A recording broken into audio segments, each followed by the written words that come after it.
will be with Iran? For the last 5 years, the state of Israel has watched the government of Iran with enormous concern. The government of Iran is planning on developing nuclear weapons. It is not a secret. It is something that the world knows is happening. It is something that this particularly genocidal and deranged government wants to do in order to target Israel with nuclear weapons and perhaps even to annihilate Israel. The state of Israel knows that Iran having nuclear weapons is an existential threat to its very, very future. And this is, of course, a question that has plagued Israel from its very beginning. What's going to be? Are we going to survive? When Ben-Gurion declared the state on May 14th, 1948, his staff, all of his generals, all said that this particular state has maybe a 50-50 chance of surviving. And yet it continued on. And then in the 50s, when there was enormous economic hardships, and in the 60s, when Israel was once again threatened by the entire Arab world, and then again in the 70s, when Israel almost lost to the United Arab Armies. Everyone has always been looking at Israel and saying, what will be? Will this state survive? You know, it's interesting, there's a verse in the book of Daniel that says, Ad matai ketz hatlaot. When will the problems end? And we sit and we worry. Every time we open up a newspaper and we look at what's going on in Israel, it always seems to be bad news. And the question is how do we understand? How do we understand the state of Israel with all of this bad news that we hear about? What's interesting is I learned a lesson about this from a young man that came to visit my house a year ago. His name was Dvir Fuchs. Dvir came as part of a group that came with Beit HaLochem. Beit HaLochem is an organization that takes care of the injured soldiers of Israel, offers them rehabilitation help. And some of those who are less severely injured than others are able to actually take trips to Chutz La'aretz, to outside of Israel. And Dvir came with a group that came on a mission from Israel from Beit HaLochem. Dvir had been a soldier who was in Givati.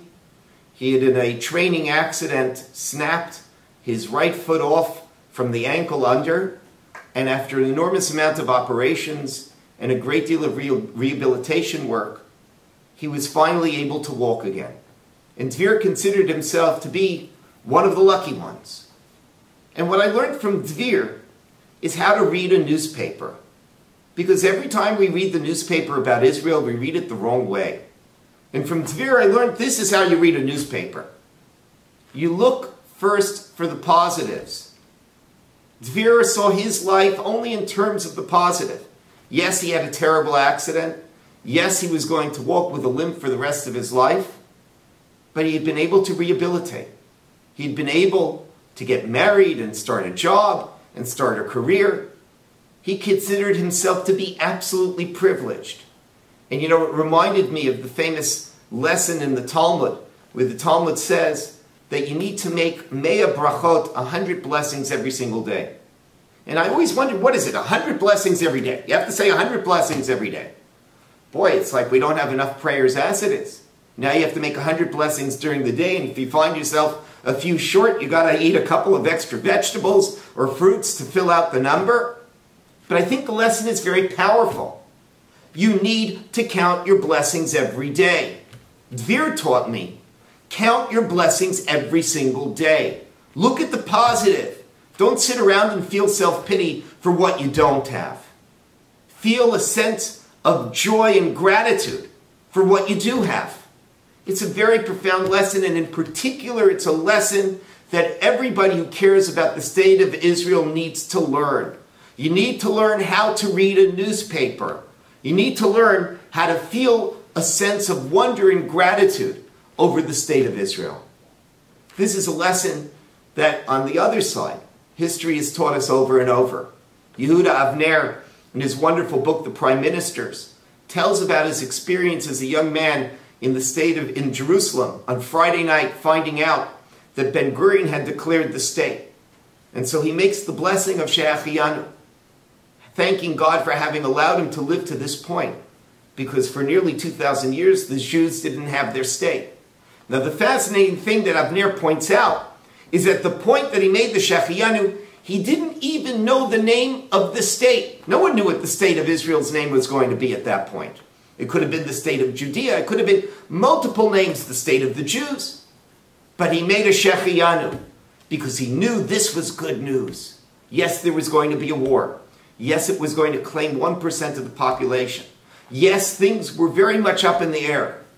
But you have to count your blessings. And after 2,000 years of exile, you better be counting your blessings. This is a lesson we learn over and over again.